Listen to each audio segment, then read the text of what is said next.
한 주 쉬는 동안 사건이 많았어요. 몇 가지 간단하게 상징적인 장면을 정리하자면 저희가 굉장히 상징적인 장면이라고 보는데 이게 뭐냐면 이재용 부회장이 구속 적부심 들어가려니까 엄마 부대가 왔어요. 엄마 부대가.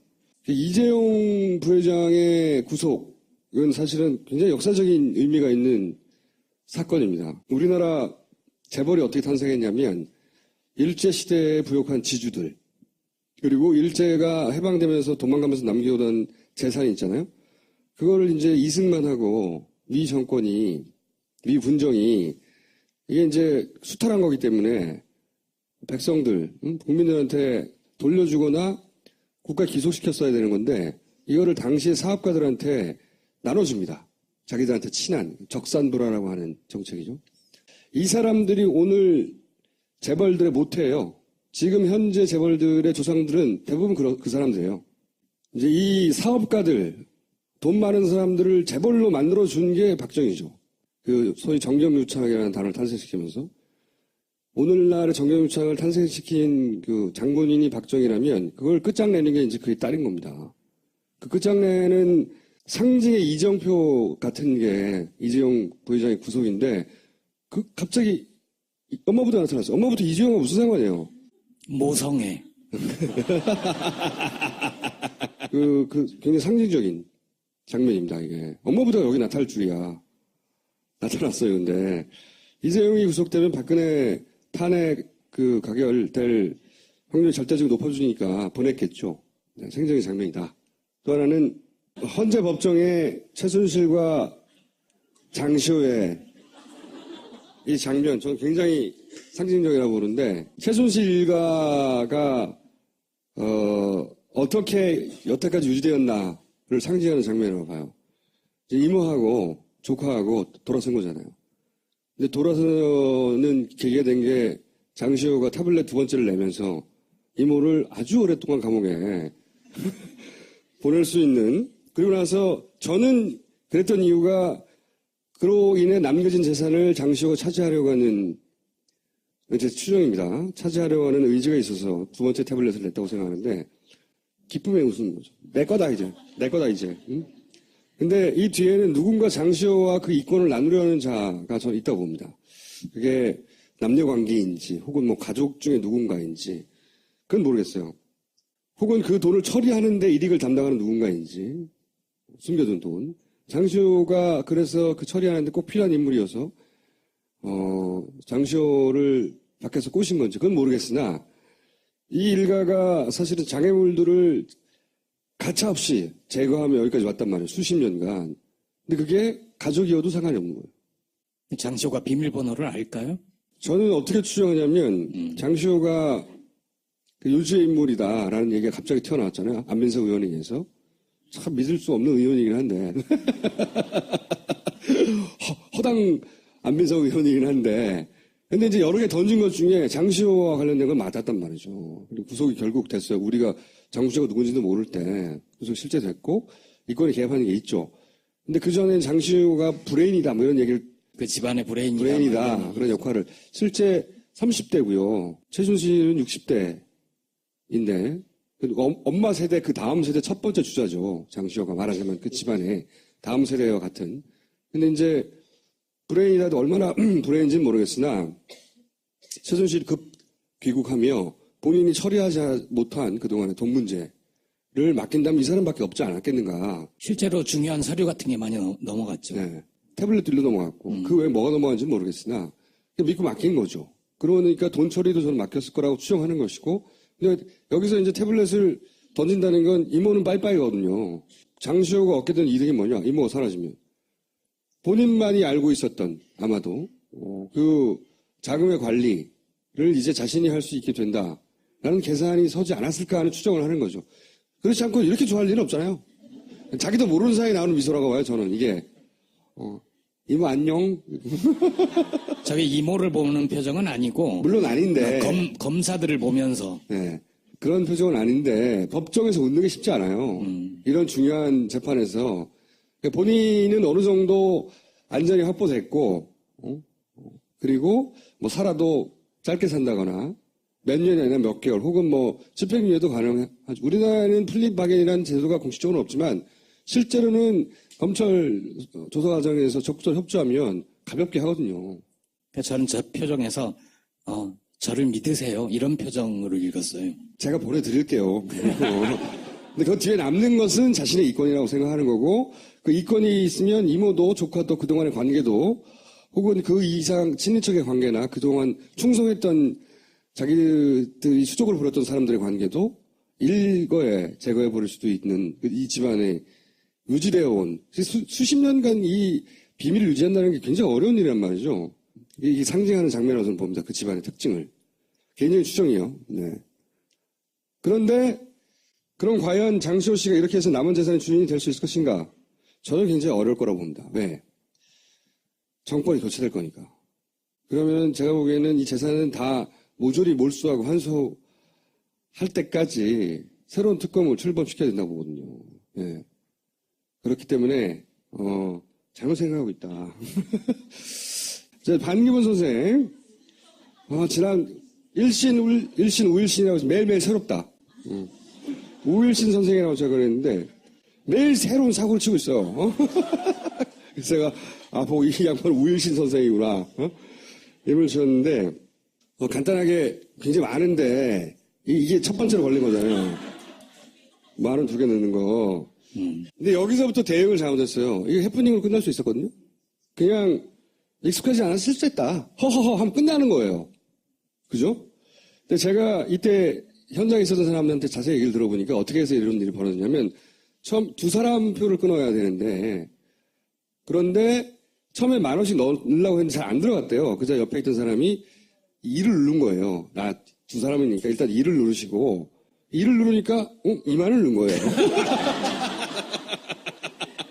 근데 이제 워낙 갑자기 내리자마자 수많은 사람을 쳐다보고 막 기자들 난리치고 시끄럽고 찍어대고 그러면 그리고 처음 보는 기계잖아요. 자기가 안 해봤을 거 아니야. 당황해서 그럴 수도 있어요. 근데 여기서 실수했다고 하면 되는데 해외와 시스템이 다르다. 이런 식의 답변을 했단 말이죠. 같은 답변이죠. 그러니까 말도 안 되는 해명인데 그리고 거기서 해봤겠어요? 거기도 안 해봤지. 안 해봤지. 예. 유엔 사무총장이나 하신 분이 이런 단순한 일도 못한다고 하는 것에 대해서 그냥 그 인간적인 실수로 치고 넘어가면 웃고 넘어갈 일을 이걸 정색을 하고 그것은 시스템이 달라서 그렇습니다. 유엔 사무총장이 그런 걸 모를 리가 있습니까? 라고 답변하는 순간 스스로 수렁에 빠지기 시작한 거예요. 진짜 저는 그 대응에서부터 꼬였다고 생각해요. 이때 웃었으면 돼요. 씩 웃으면서 제가 바보 같죠? 그러면 호감도 상승하는 겁니다. 대중정치인으로는. 그러니까 총수가 보통 약간이라도 애정이 있으면 바보 이러고 끝나는데 지금 막 그랬잖아. 아니 저는 이 대응을 보자마자 이 양반 어렵겠다 생각 싶었어요. 그걸 누가 믿습니까? 그런 바보 같은 해명을 이런 초인적인 일정을 잡는 거는 이해가 가요. 여기저기 막 등장하잖아. 이해가 가는데 그러다 보면 실수를 하게 되거든요. 이건 문재인이 하던 김무성이 하던 안철수가 하던 그런 엄청난 일정을 진행하다 보면 실수가 나와요. 웃으면 돼. 이 뒤에서 볼게요, 또. 예를 들어서 이런 거. 박명록 쓰는데 이게 출력해서 줬단 말이야. 이게 기본적으로 고위 관료들이 원래 이렇게 하거든요. 비서진들이 뭐든지 착착 준비해준단 말이야. 이거 보고 쓴 거야. 하던 대로 한 거야, 그냥. 근데 이게 잡힌 거지? 그러면서 이런 것도 그렇고. 이걸 보고 누가 감동하겠어요? 응? 이런 일정을 잡았다는 건 너무 웃기고. 응? 이게 욕먹게 돼 있단 말이에요. 방역복 안 입었으니까. 이거 나가면 욕먹겠다. 딱 감각이 있어야 되는데, 정부적 감각이. 그런 것도 없고. 그리고 턱받이. 이제 이걸 보자마자 사람들이 웃긴데, 실제로는 수녀님이 준 게 맞아요. 전 풀 영상을 보면, 스브스 영상을 한번 보시면, 분명히 옆에서 준 게 맞아요.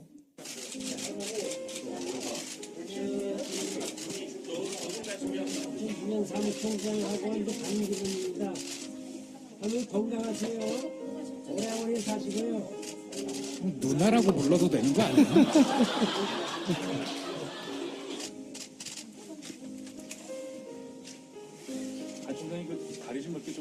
여기서 함정은 두 번의 나이 차이가 크지 않다는 겁니다.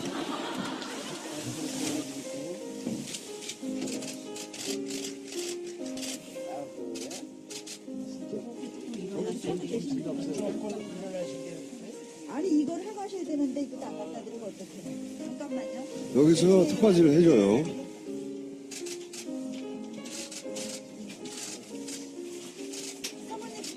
잘 잡수세요. 죽여 죽.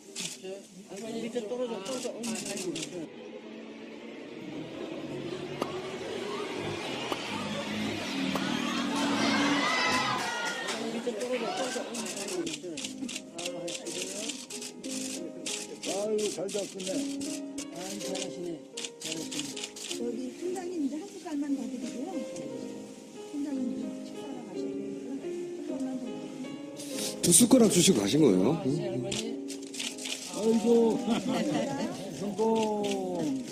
주세요. 이제 숟갈 주시고 우리 수현님들이 하실 거니까. 제가 보기에는 옆에서 보던 수녀님이 보통 아침마를 한단 말이죠. 자원봉사할 때. 근데 아마도 옷에 흐르지 말라고 갑자기 그 생각이 난 것 같아요. 그래서 턱받이를 해준 것 같거든요. 옷에 흐르면 안 되니까. 그런 정도의 배려했던 것 같은데, 이게 이제 이런 봉사활동을 해봤거나 했으면 이 앞치마를 해야 되지 않느냐, 혹은 화면상에 내가 턱받이를 하면 이상하게 나오지 않겠느냐, 이런 생각을 할 판단력 자체가 그때 없었던 거죠. 그래서 그냥, 당하고 말았는데, 몇 가지 사건들, 축적돼 왔던 사건들 때문에 어떻게 사람들한테 이미지를 주기 시작하냐면, 아, 이 사람 맹하구나. 사실 이렇게 중간에 잘라가지고 당하는 건 모든 정치인이 다 당하는 거예요. 근데 이게, 이 사람 일상생활을 하는 데서 굉장히 맹하구나 하는 이미지가 축적되기 시작했단 말이죠. 실제 이 사건도 그렇게 기억한 거예요. 결정타는 이거죠, 이거. 본인이 마신 거, 응? 퇴주잔. 풀 영상을 보면 이게 이해할 측면이 있단 말이죠. 그런데 사실 누가 풀 영상을 봅니까, 원래? 아, 이건 또 하나의 바보 같은 짓이죠.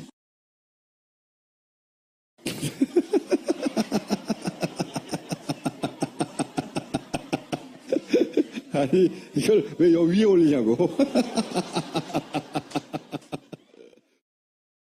봉문 위에 올리니까 보다가 이제 그 부인이 내리는 거죠. 굉장히 웃긴 장면이었어요, 사실은.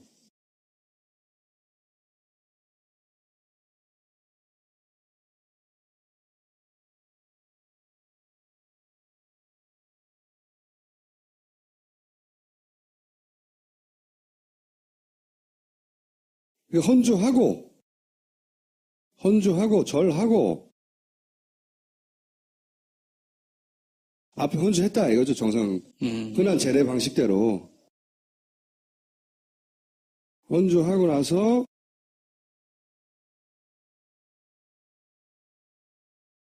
매우 그냥 일반적인 제례 방식대로 했어요. 근데 동영상이 돌기 시작한 건 이게 끝나고,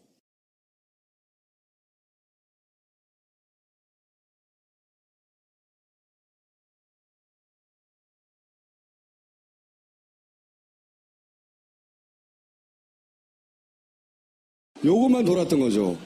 요것만 돌았던 건데, 억울하네요. 억울한 면이 있는 거예요. 분명히. 요즘에서 진짜 문제는 이거죠. 왜 안 붙지? 뭐 찍찍이냐 이렇게 붙게. 이렇게 요 장면이 드러내는 거는 사실은 본인의 힘으로 일상적인 그 행사들 같은 거 별로 해본 적이 없는 사람인 거죠. 생각해 보시면 당연한 게 오랫동안 공직 생활을 했고 오랫동안 차관 그리고 장관 그리고 유엔 총장까지 최근 10년간을 했으면 최근 20, 30년은 밑에서 누가 이런 걸 다 해주거든요. 일상적인 거. 오늘 파파이스 보고 방송 나오고 싶겠네요. 반기문 총장. 근데 문제는 뭐냐면 초반부터 그러니까 대응하는 방식들, 소위 이제 그게 보좌진인지 캠프인지 뭐 측근이 누군지 모르겠어요. 근데 이런 일이 있을 때마다 대응하는 방식을 보면 아주 굉장히 아마추어다. 이런 행보를 하면 할수록 이제 마이너스예요. 이미 충분히 쌓였어. 초반에 어떤 사람인가 하고 모두가 관심을 가지고 지켜볼 때 똥볼을 많이 찾고, 근데 그 똥볼이 자기들 때문에 스스로 대처를 잘못해서 일어나는 거거든요. 그러니까 이런 일도 아무리 해명하려 해도 안 되는 거예요, 더 이상은. 근데 진짜 정치적으로 준비가 안 됐다고 하는 게 드러난 건 사실 치맥 간담회? 오프 더 레코드로 기자들끼리 치맥 간담회를 했대요. 그때 이제 나름대로 속내를 얘기했는데 거기 보면 굉장히 중요한 멘트들이 많이 나옵니다. 본인이 당이 없어서 돈 문제가 힘들다. 자기는 이때까지 고용인이지 고용주가 된 적이 없는데 정부 유엔에서 봉급받았다. 근데 이제는 내가 다 해야 한다. 사무실 2개, 자동차 2대, 운전사, 비서 다 나의 개인적으로 내야 된다. 당연한 거 아니야? 이게 고충일 수 있나요? 정당이 은행이에요? 그러니까 그냥 지역에 국회의원 한 자리를 나가려고 해도 이것도 훨씬 더 많은 비용을 써야 되는 거예요. 근데 이 사람은 자기 돈을 쓰면서 자기가 실제로 고용주가 되어서 일을 해본 적이 평생 한 번도 없는 사람인 거예요. 그러니까 이번에도 아마도 이런 일이 없으면 누군가가 모셔와서 이렇게 했을 텐데 갑자기 자기가 돈을 쓰게 되니까 이게 버겁다. 이거는 개인적으로는 버거울 수 있어요. 근데 정치인으로서는 이런 얘기 하면 안 되는 거거든요. 내가 내 돈으로 내가 대통령이 되기 위해서 준비를 한다. 너무 당연한 거로 이거 돈이 너무 힘들어. 근데 평생을 저렇게 산 분이 다르게 살 수 있을까요? 어렵다고 봅니다. 네. 이게 무려 대통령이 될 사람이 사무실 2개 운영하는 게 너무 힘들어가지고. 그러니까 나는 과장, 국장, 차관보, 장관될 때까지 가방만 들고 몸만 움직이면 됐다. 이런 멘트도 하면 안 되는 거예요. 본인이 한 얘기입니다. 사무실까지 내가 전부 내야 한다. 당연하지. 그럼 누가 내줘? 이 세상에. 세상에 사무실 대신해 준 사람 있습니까? 너무 당연한 건데 평탄하게 조직적으로 살았다. 그래서 이제 당에 들어가야 된다는 고민을 토로하는 것. 한편으로는 굉장히 진솔하고 솔직하다고 할 수 있죠. 바보 같고. 근데 이런 얘기는 기성 정치인들이 보자면 너무 가소로운 거예요. 그러니까 정당 들어가면 돈도 주고 조직도 주고 비서도 해주고 가방 들어주는 사람도 있고 그럴 것 같죠. 그렇죠. 정당에서 그럼 당신이 그러면 대통령 뭐 거저 먹으려고 그러는 거야? 라고 기성 정치인들은 바라볼 수밖에 없는 멘트를 막 하는 거예요. 이게 준비가 안 된 거예요. 자기의 정치적 가치도 완전히 떨어뜨린 발언이고 정치적으로는 이런 걸 보기거든요. 반기문이 아닌 사람이 이런 얘기 하시면 지랄하고 있네 이런 소리예요.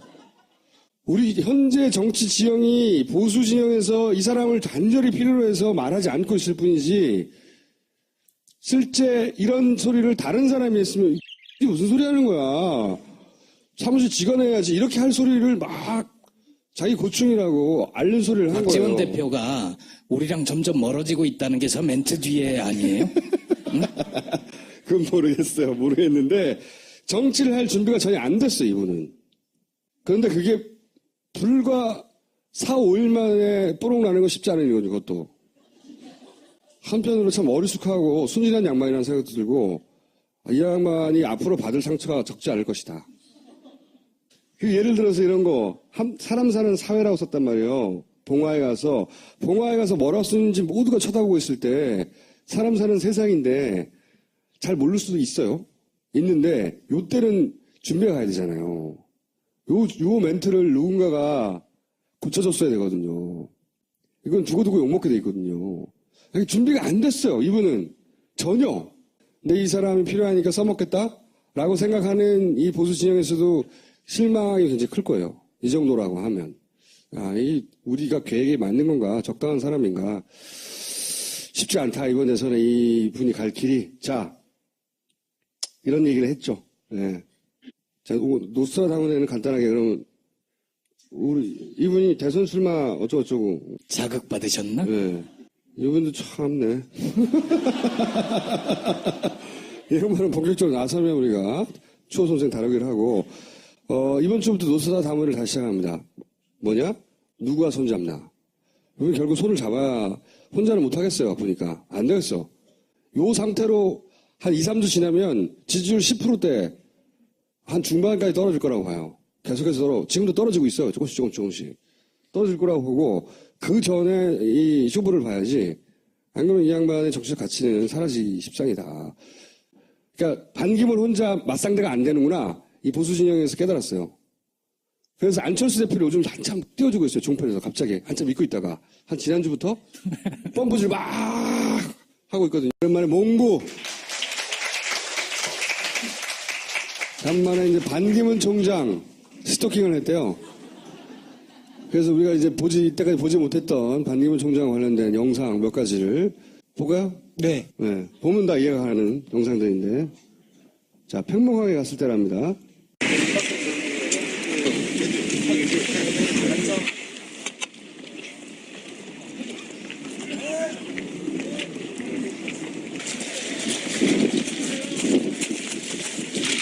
엄마 어디 있어요? 옷이라 부르세요. 옷이로 먼저 옷이로 아니 옷이로 맞습니다. 총장님, 가운데 쪽으로, 딱 가운데로 오시죠. 여기는 엄마 아이고 엄마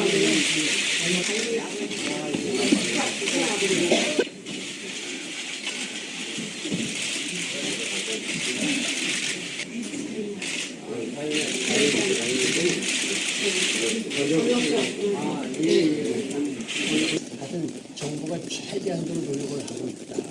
그건 정부를 믿으셔도 된다 이렇게 생각합니다. 저희가 마음이 아프듯이 알겠습니다. 마음이 아프니까 말씀하시고. 그래서 같이 위로를 해주시면 어떨까라는 생각이 듭니다. 다음 주에 저희도 제가 가겠습니다. 용기 가지시고 어머님들은 용기를 가지셔야 됩니다.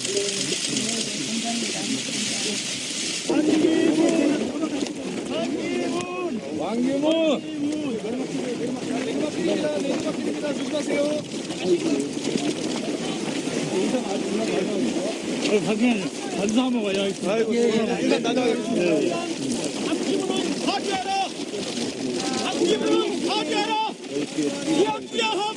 안기부는 파괴하라! 안기부는 파괴하라! 원전 무엇이 하라! 동상 보겠습니다. 잠시만요.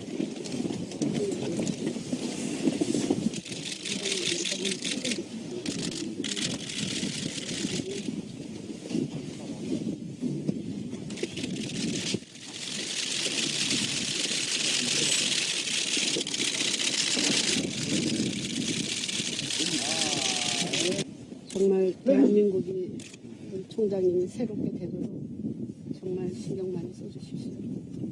알겠습니다. 들어가겠습니다. 여기서 잠깐 기자도 질문을 받으시면 어때요? 죄송합니다. 다음 일정이 좀 기자 질문 좀 받으셔야 될 것 같은데 기자도 죄송합니다. 네, 고맙습니다. 죄송합니다. 고맙습니다. 잠깐 한 10분, 한 2분만 질문을 받으시죠. 죄송합니다. 질문 한 번쯤은 받으세요. 근데 오늘 들어보니까 소감이 어떠십니까? 이쪽 뺄게요. 조금만. 소감이 어떠세요? 질문 좀 죄송합니다. 죄송합니다. 그냥 한마디만 해주세요. 소감이 어떠십니까? 죄송합니다. 비통한 나올 금할 수가 없습니다. 자, 질문. 저기, 질문을 하나 받고 저기, 총장 재임 시절에 여기 안 오셨잖아요. 왜 안 오신 거예요, 그때요? 좀 타주세요. 조심하세요. 좀 서주세요.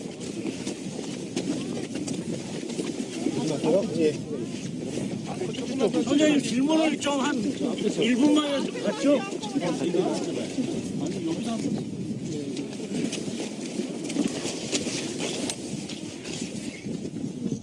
이번에 학교에서도 이제 뭐좀 다당제가 되었기 때문에 처리하기가 좀 쉬울 것 같습니다. 힘들다고요? 쉬울 것 같아요. 쉬울 것 같다. 네, 좀 다당제가 되었기 때문에. 아니 그 총장 시절에 나중에 세월호가 아직 인양되지 않은 게 박근혜 정부의 적폐라고 생각하십니까? 그리고 나서 지금 앞으로 지나가겠습니다. 지나가겠습니다. 앞으로 지나가겠습니다. 죄송합니다. 저좀 가게 해주세요. 총장 시절에 방한해서 죄송합니다. 앞으로 공식적으로 고맙습니다. 맞으니까 그러죠.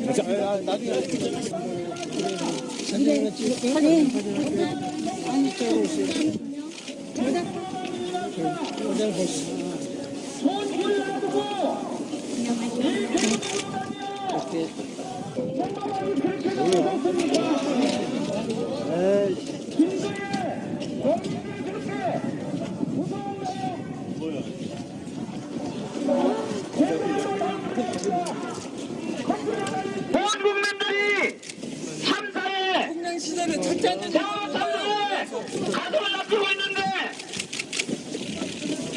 제피할 때는 또 총장이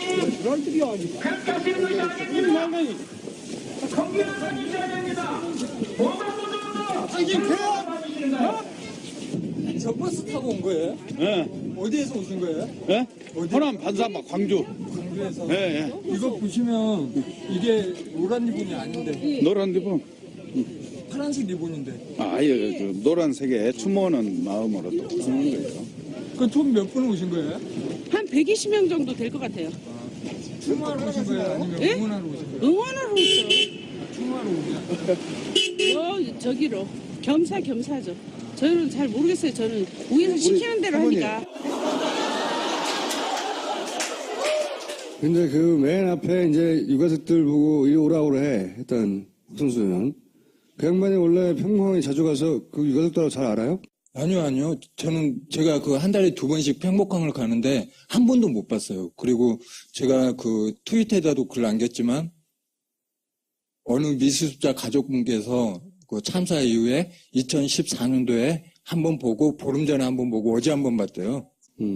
그랬는데 저렇게 반기문 동행하면서 안내하고 막 그러면서 뭐 신경 쓰는 척 막 그러는 거 보고 너무 화가 나가지고 네 반기문보다 누구지 박순자 의원한테 저는 개인적으로 더 지역구가 안산 단원이고 당시에 야당이 분열되면서 국민의당하고 민주당하고 분열되면서 어부지리로 된 거죠. 그리고 유가족분들 이야기 들어보면 앞에서는 막 위안 척하지만 뒤에서는 그 분향소 때문에 단원구가 발전이 안 된다, 없애야 된다 그런 식으로 이야기했다고. 당연히 새누리당이겠지. 자, 이 팽목항에서 지켜본 혹은 뭐 통틀어서 반기문 전 총장에 대한 인상이 어때요? 그냥 생각이 없는 것 같아요.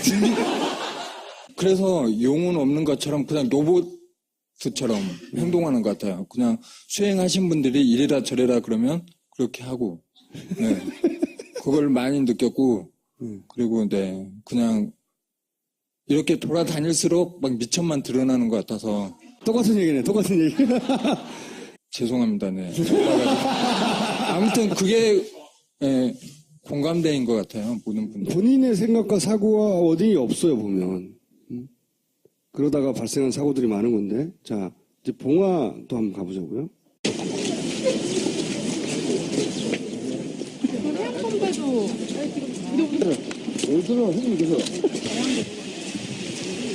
반기문이가 씨발하다 돼지우려 있는 돼지 새끼가 뭐 반기문이가 뭐야? 뭐라 그래? 방금은 뭐라 그럴까? 뭐 기름장어라 그럴까? 나이가 80이 다 된 사람 보고 80이 입고 그러는데 그렇게 하면 안 돼.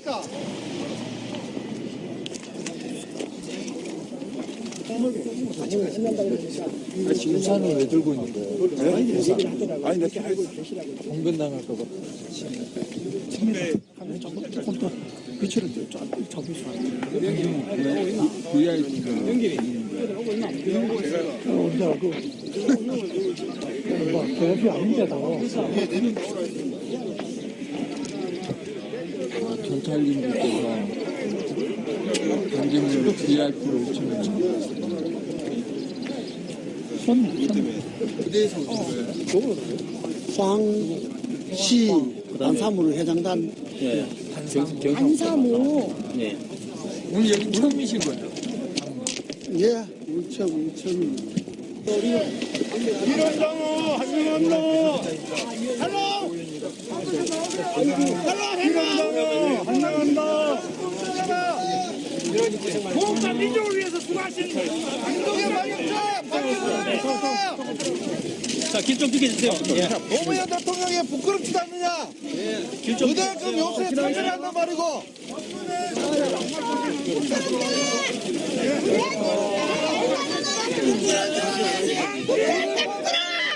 대한민국 떠나라!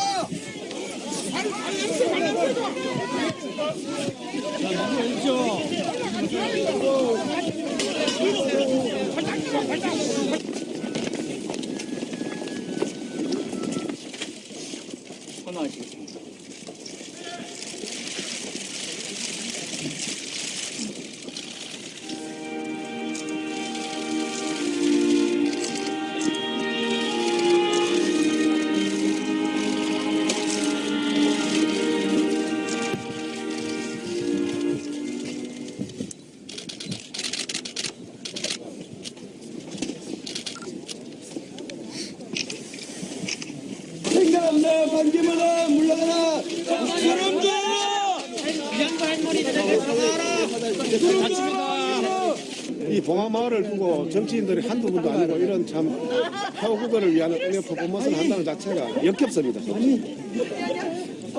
진짜 인간적으로 가슴에서 우러나가지고 어떤 존경심을 표하는 이런 것이 아니고 내 맞춰가지고 진짜 지금 다 국민들 경찰하고 기다받기로 자기 진심에서 우러나는 그런 존경심이라는 이런 표현이겠습니다. 돌아가실 때 대선 나가려고 표국을 하고 나온 거 어두고 뻔히 다 보이는데 저 총장직을 걸고 나서도 비공개로 왔으면서 못하나 총장 그만들고 나서 저 정치권에 넘나는 것도 일부러 코스프레 하고 다니냐 이거죠.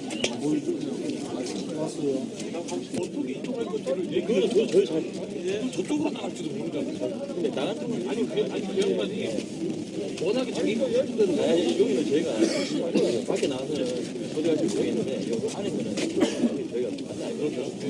그렇지 않지 않죠. 아무도 없고 방법을 얘기하죠. 경건하고 애통한 마음으로 노무현 대통령님 영전에 기부 인사를 올렸습니다.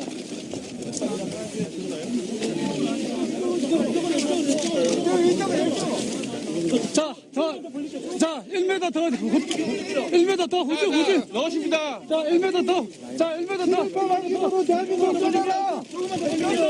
어리 없다! 방기문으로 대한민국을 지켜낸다!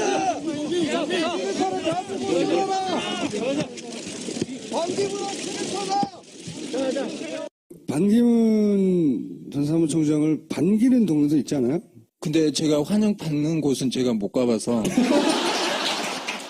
오늘 대구 서문시장을 갔는데 거기서는 환영하는 사람들이 좀 있었대요. 환영받는 곳에 가가지고 반 총장을 왜 환영하는지 그걸 좀 들어봤으면 좋겠어요. 아니 근데 더 이상 갈 일 없을 것 같아요. 왜? 제 발이 더 아플 것 같아가지고. 내용이 없다? 네. 그리고 이제 다음 영상에 진짜 지지자, 진짜 지지자? 반기문한테는 이런 지지자가 있다. 이런 영상. 반기문 선생을 올바른 길로 모셔야 됩니다. 평화의 사도니까 남부 민족 남북 통일을 위해서 한 몸 불살르셔야지.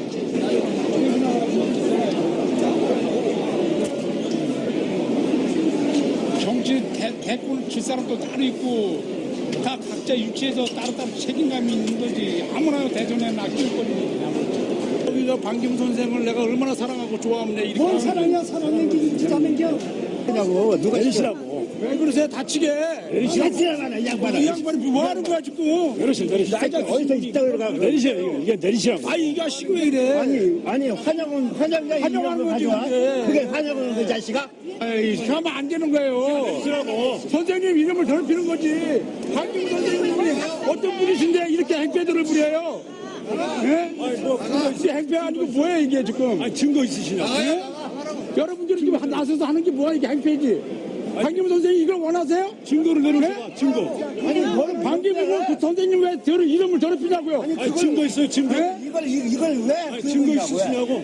왜 들었나 봐봐요 이거. 어떻게 왜 정치권에 끼를 말라는 거예요? 내리세요. 왜 정치를 난못 써. 정치는 자유야. 나도 자유예요. 왜 그래? 그렇지. 정치권에 끼우면 이게 추잡한 사람이 되는 거예요. 나가세요. 이게 뭐야? 누가 정치를 아니 이거 행패는 뭐야 이거? 앞으로는 더 이상 반기문 총장을 안 따라와 다니기로 한 이유가 뭐예요? 이제 보여줄 거 다 보여줘서 더 이상 촬영할 게 없을 것 같아요. 그래도 대통령 후보가 될 수도 있잖아요.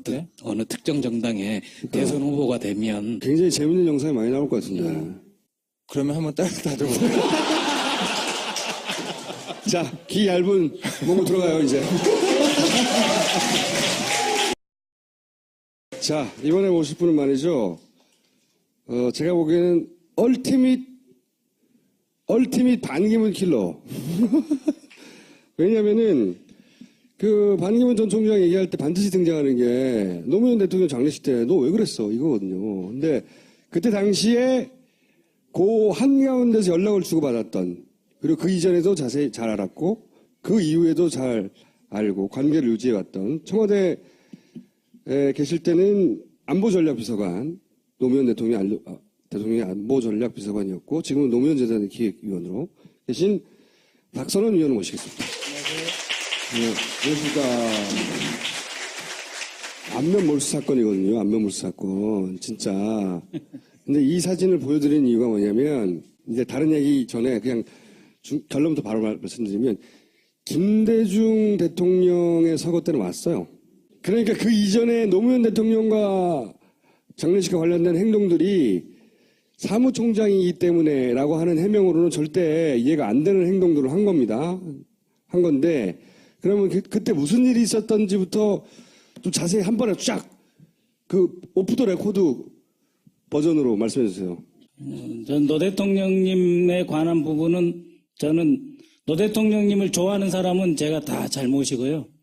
우리 대통령에 대해서 손톱만치라도 안 좋은 말 하면 그 사람 저의 적입니다. 그 리스트 맨 위에 있어요.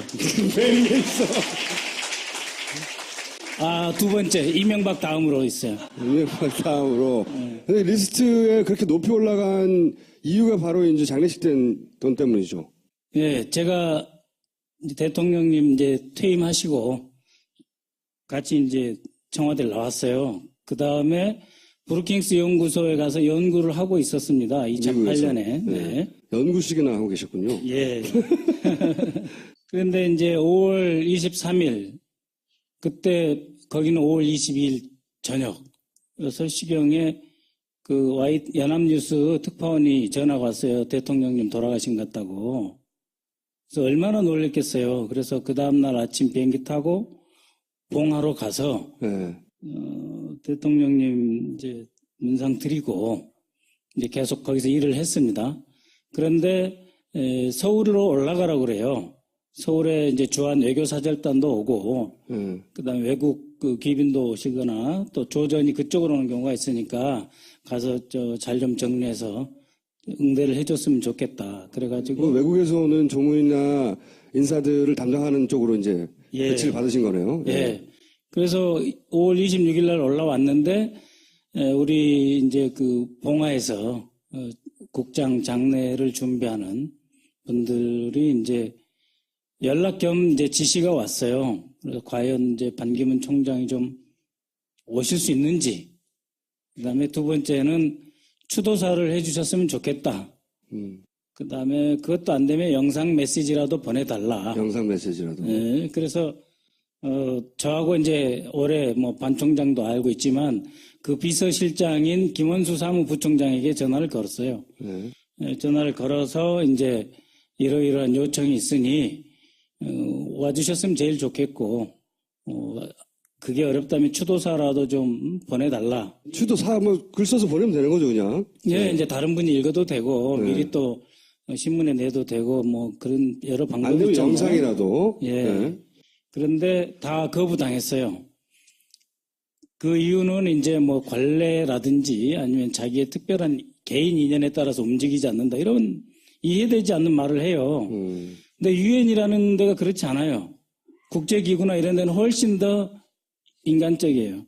그래서 당연히. 어떤 어려움이 있으면 아무리 급한 일이 있더라도 가서 다녀오세요 그러는 거예요. 당연하죠. 뭐 가족이라든지 친지라든지 어떤 기륭하복 좋든 나쁘든 이런 일이 있으면 다녀오시라고. 노무현 대통령하고 본인이 무슨 개인적인 친구 사이입니까? 개인적인 관계에? 그러니까 그렇게 말을 하는 거예요. 개인적인 관계 때문에 움직이지 않는다니 말도 안 되는 소리. 네. 저는 이제 너무 얼토당토 않죠. 그리고 이렇게 거절당할 거라고 생각을 안 했었죠. 그러다가 이제 그러면 장위위원을 좀 해 주십시오. 전직 그 장관들, 국무위원들이 이제 한 100여 명 가까이 다 이름 올리시니까 거기 올려달라 했더니 그것도 안 한대요. 그래서 올리는 것도? 예. 그래서 이제 제가 더 이상 김원수 부총장 통해서는 연락을 안 했어요. 나중에 알고 보니까 이제 고문으로 이름을 올리셨더라고요. 이름이라도 올려달라고 해가지고. 예. 그럼 조전도 안 보낸 거죠, 그죠? 뭐 전보, 조전, 무슨 글, 추도문, 영상, 뭐 어떤 메시지도 안 보낸 거죠. 예. 근데 어제 이제 보도자료를 냈어요.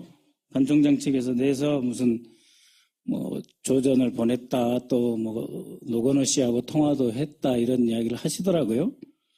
예. 근데 이제 제가 그게 이제 여전히 말이 안 된다고 생각을 하는 게 바로 이 사진 때문입니다. 그러니까 김대중 대통령님 서거 때는 노 대통령님 서거 2달 반 정도밖에 안 됐어요. 5월 23일이고 김대중 대통령님 서거 때 이제 문상한 게 8월 18일입니다. 네. 그러니까 이제 우리는 어떻게 생각하겠어요? 저분 봐라 이런 생각 안 들겠어요? 그러니까 말이 안 되는 거죠. 그리고 어제 보도자료에 관례를 깨고 뭐 장의위원회에 고문을 이름 올렸다는 거예요. 네. 뭐 저기 뭐 대통령 취임도 안 가고 어디 조문도 안 가는데 굉장히 봐준 것처럼 그렇게 보도자를 냈더라고요. 네. 그러면 이 사진은 뭐냐 이거예요.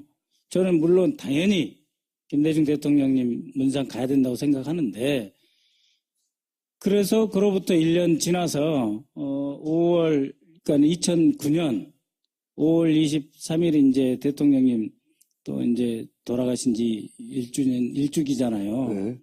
그래서 다시 저희 쪽에서 추도사를 요청을 했어요. 1년 후에. 네. 왜냐면은 선례가 있으니까. 김대중 대통령 서거 때는 했으니 찾아오기도 하고 네, 원하고 다 했으니까. 네, 얼굴 내놓고 다닌 거 아닙니까? 네. 그러니까 뭐 꺼릴 거 뭐가 있냐. 그러니까 이제 그때는 그랬다 하더라도 1년 지났으니까. 네, 그래서 이제 다시 그 추모 영상 메시지를 또 요청을 했어요. 그때는 네. 제가 아니고 우리 재단 쪽에서 했는데 그때도 거절을 했습니다. 아, 노무현만 안 되는 거네요. 네. 그 다음에 제가 이제 고문이라고 이름을 올리셨으니까 네. 제가 다시 미국 워싱턴으로 돌아가야 했기 때문에 네. 권양수 여사님 뵙고 해서 해외 정상급 인사들 조전을 보낸다든지 아니면은 어떻게든지 간에 애도를 표시해 주신 분들 또 직접 방문하신 분들에 대한 조문 답례 서한을 네. 가지고 편지를 가지고 일본을 갔어요. 네. 일본에 가서 모리 총리 만나 뵙고 전달해 드리고 네, 일본 정치인들 쭉 만나서. 네, 그래서 그리고 후쿠다 야스오 전 총리를 뵙고 이제 전달해 드리고 후쿠다 야스오 전 총리 같은 경우는 우리 노 대통령님하고 이제 정상회담도 했으니까 노 대통령님과 일화도 이야기하고 아주 좋게 잘 기억을 하고 계시더라고요. 고이즈미 전 총리는 이제 지방 일정 때문에 거기 보좌관한테 전달을 했고 미국 와서는 오바마 대통령 또 이제 조전을 보냈었기 때문에 거기에 있는 그 아시아 담당 보좌관 데니 러셀한테 제가 찾아가서 백악관 가서 전달하고 또 이런저런 환담 겸 대통령님을 회상하는 이야기를 했어요. 그 다음에 다시 이제 김원수 부총장한테 전화를 했습니다. 그래서 대통령님 이제 그 문상에 어떤 형식으로든지 여사님께서 이름 올려줬으니 네, 답례 편지를 전하라고 하니 내가 지금 휴대하고 있다. 그래서 올라갈 테니 이 서한을 반 총장께 전달할 수 있겠느냐. 그래서 올라오라고 하더라고요. 뭐 한 10분, 15분 되는 게 뭐 어렵냐. 그래서 올라갔어요. 올라간 날이 제가 한 금요일쯤 올라갔는데 워싱턴에서 뉴욕으로 가셨다는 거죠? 예, 워싱턴에서 뉴욕으로 올라가서 또 시간을 안 주니까 어떻게 하는 게 기다렸죠. 그래서 한 차일피일 뭐 하다가 이제 어느 날부터는 전화도 잘 안 받아요. 이 김원수라는 분이. 그래서 뭐 어떻게 하겠습니까? 계속 기다리다가 어떻게든지 저는 이 서한을 전달하는 게 또 제 임무니까 마지막으로는 그 총장 그 비서실에 과장인가 국장한테 전달하고 그렇게 내려왔습니다. 편지도 안 받으러 했다는 거죠, 직접? 네, 직접 전달을 못했어요. 근데 이분이 왜 그럴까 이제 생각을 많이 했었어요. 도무지 이해가 안 갔어요. 왜냐하면 2011년 겨울에 송영길 인천시장이 이제 워싱턴에 왔을 때 제가 또 같이 가서 뉴욕에 올라가서 만났어요. 그러니까 반 총장을. 노무현 대통령과 관련되지 않으면 만날 수 있는데 예. 관련되면 편지라도 주려고 하면 아예 안 만난다. 그렇죠. 그 2011년 겨울에 가서 만났을 때는 인천시장하고 저랑 뭐 김원수 부총장이랑 그때도 또 반 총장이랑 저녁도 먹고 그다음에 인천시에 유엔 산하기구의 건물을 거의 무상으로 우리가 빌려주는 프로젝트가 있었어요. 그러니까 그럴 때는 또 만나주더라고요. 아쉬울 때는 만나는군요. 네. 그리고 이제 그 혹시 뭐 어떤 뭐 묘역에 나중에 참배를 했더라도 비공개를 한다 이런 거죠. 왜 김대중 대통령이 뵀을 때는 저렇게 하셨는데 왜 자기를 사무총장으로 만들어 주시고 우리 대통령님한테만 저 양반이 저럴까? 이해됩니까? 그거 안 되죠, 일반적으로는. 이해 안 돼요. 근데 이제 조금 이해합니다. 이해를 시켜주세요. 어제 이분이 또 우리 노 대통령 묘역에 참배를 했어요. 예. 그랬는데 오로지 우리 대통령님 이야기만 하시더라고요. 예. 그게 고마운 건가요? 그러니까 무슨 뜻이냐면 잘 생각해 보세요.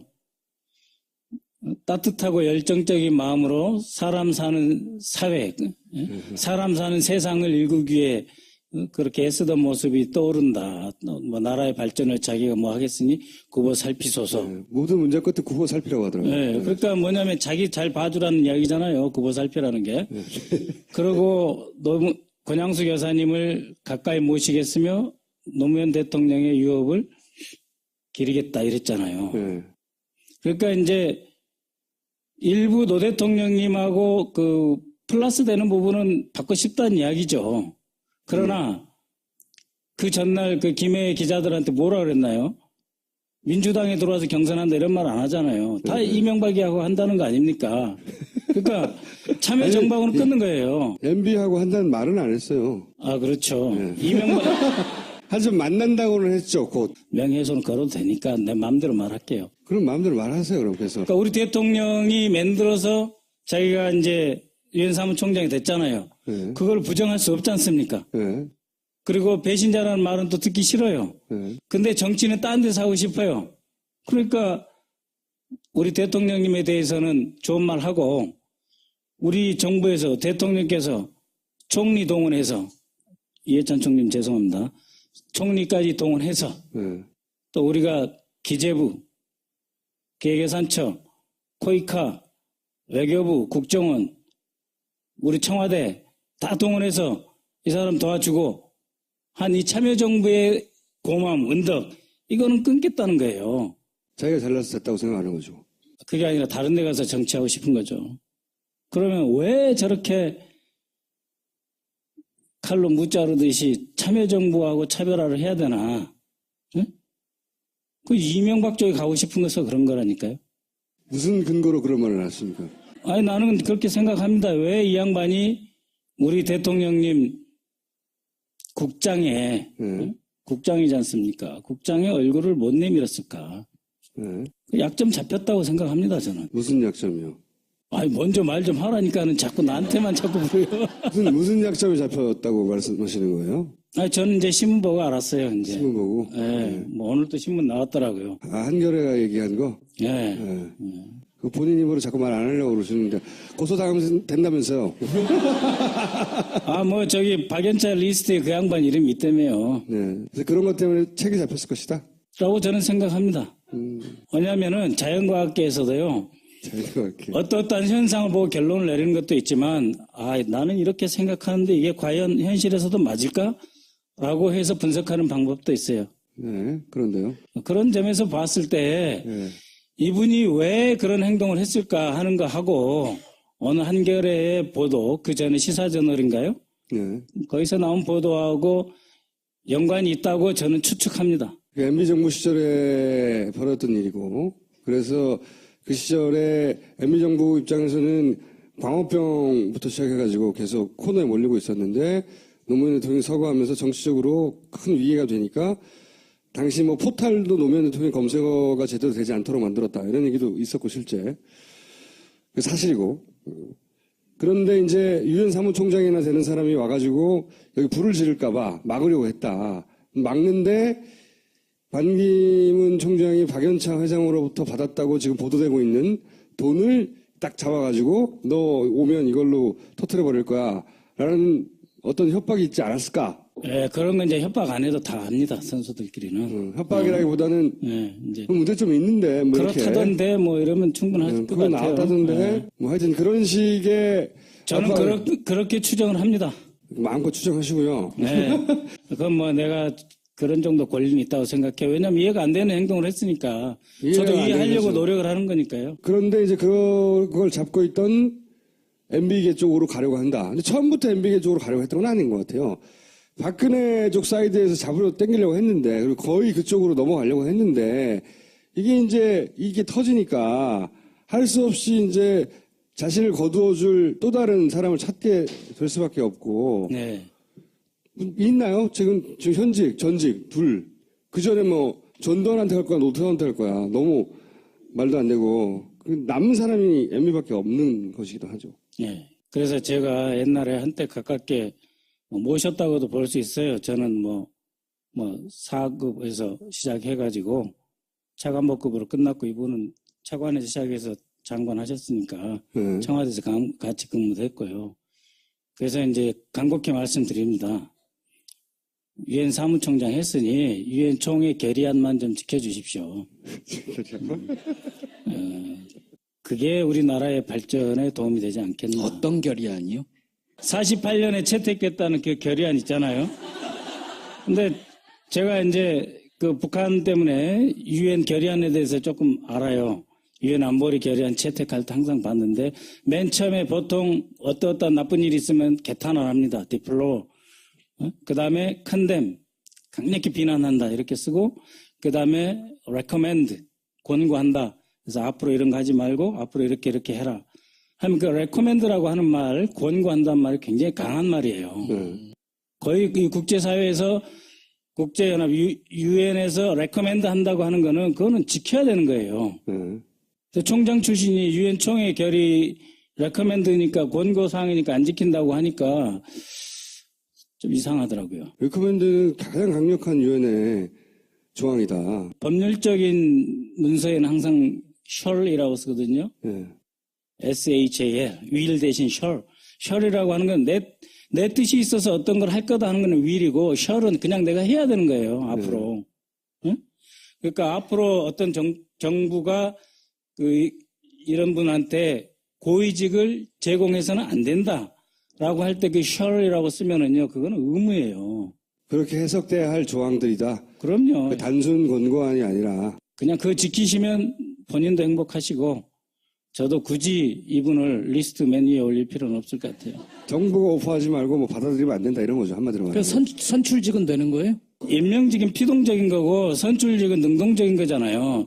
피동적인 게 금지가 되는데 능동적인 걸 어떻게 할 수 있어요? 외교안보 전문가니까. 최근에 종편이나 방송에 보면 태영호 북한에서 탈북한 망명한 외교관 자주 출연을 하시거든요. 그래서 오늘도 아마 나 말고도 북한 출신 외교관이 유럽이나 여기에 굉장히 많이 와 있다. 이런 식으로 얘기를 하는데 그건 또 향후 있을 선거와 좀 관련이 있나요? 북한에 이 정도 고위직이 오면은 데려다가 합동신문을 해요. 합동신문 할 때 미국이 도와줬다 그러면 미국이 와서 같이 하기도 하고 합동신문을 해서 철저히 정보를 우리가 빼내야 되지 않겠어요? 근데 이 사람을 이제 이 세상에 내보냈어요. 이거를 방출이라고 하는데요. 방출을 한 거는 두 가지 이유예요. 하나는 더 이상 뽑아낼 게 없다. 이 사람이 정보를 많이 알지 못한다 생각보다. 그래서 뽑아낼 필요가 없을 때 방출을 하거나 두 번째는 다른 임무를 줄 때 방출을 시키죠. 그래서 저는 그 둘 다 이 사람한테 해당이 된다. 그래서 자꾸 이제 나와서 여러 말씀하시는데 좋게 보고 있습니다만 현재 우리가 제일 우려를 하는 상황은 뭐냐면 1월 22일 트럼프 취임하잖아요. 2008년 오바마가 취임할 때 그 하루 전날 북한 인민군 총참모장이 그러니까 북한식 표현하면 남조선과 맺은 모든 합의를 다 파기하며 준전시 상태에 돌입하겠다 이런 걸 발표한 적이 있어요. 그러니까 그때 오바마 대통령은 북한에 대해서 이 꽉 움켜진 주먹을 펴서 내가 내민 손을 잡아라. unclench your fist. 너의 주먹을 펴라. 이런 식으로 했거든요. 근데 그렇게 강력한 성명을 내서 이제 그 북한 핵 문제나 이런 게 풀리지 않았어요. 근데 지금은 좀 더 심한 상태에 들어가는 것 같아요. 그러니까 지금도 이제 ICBM 그 발사 준비 끝났다. 언제 어느 시간에도 우리가 발사할 수 있다. 이렇게 되면 우리가 지금부터 내지는 다음 주부터 설날 포함해서 한 달, 두 달 이상을 안보 위기 전국에서 우리가 선거를 치를 수도 있습니다. 그런 것을 또 노리는 분도 계실 거고 덕을 보실 분도 계세요. 그런 상황에 우리가 좀 눈을 부릅떠야 되겠다. 알겠습니다. 그 분석은 따로 들어보기로 하고요. 오늘은 이제 들어가 주십시오. 네. 감사합니다. 오늘은 뭡니까? 시대정신, 역시 정인이, 형평, 통합, 네, 제일 중요한 게 정의다. 시대정신의 조합에 적합한 사람으로 합쳐보니, 사실 지금 1대1로 붙었을 때 지지율 격차가 벌어지는 거하고 비슷한 정도로 양상이 있네요, 약간. 지지율보다는 이게 더 벌어진 건데 앞으로의 전체적인 추세를 반영할 수도 있지 않을까 싶습니다. 예. 추세를. 한 1년 전까지만 해도 소위 말해서 양극화의 기본 가치는 이제 형평에 기반을 하고 있는데 그게 1위였어요.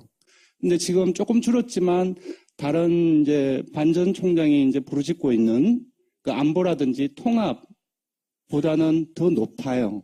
그래서 다 합치면은 이렇게 차이가 많이 나더라고요. 좀 놀랐는데 자세히 보면 이 정의를 1위로 꼽은 사람들이 보수층도 상당수입니다. 그러니까 새누리당 시층을 제외하고는 바른정당 포함해서 전체적으로 보수적으로 색깔을 가지고 있는 집단들이 정의를 1위로 꼽았습니다. 나쁜 놈들이 눈앞에 있는데 어떻게 안 되니까 너무 답답한 거고 거기에 박근혜 대통령도 포함되어 있다는 거예요. 여기서 중요한 건.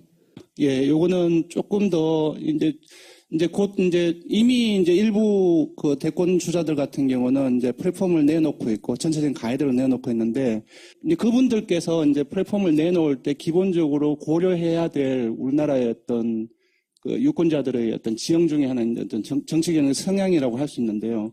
제일 왼쪽 부분들 보면은 이제 10점 평점에서 5점이 중립이고요. 이 왼쪽 경제적인 이념 성향은 기본적으로 실적주의, 그러니까 개인의 성과와 그리고 경쟁이라는 가치를 중심으로 해서 보시면 편할 겁니다. 하지만 현실 인식은 이와 반대로 개인의 성과보다는 사회적인 연출이라는 그런 쪽에 더 좌우된다라고 하는, 그러니까 이런 인식과 현재적인 현실 이런 어떤 그 인식이 좀 괴리를 가지고 있는 것이죠. 자기는 충분히 노력하고 성과를 냈는데 평가를 못 받는 이유가 사회가 공정하게 평가해주지 않는다는 거지.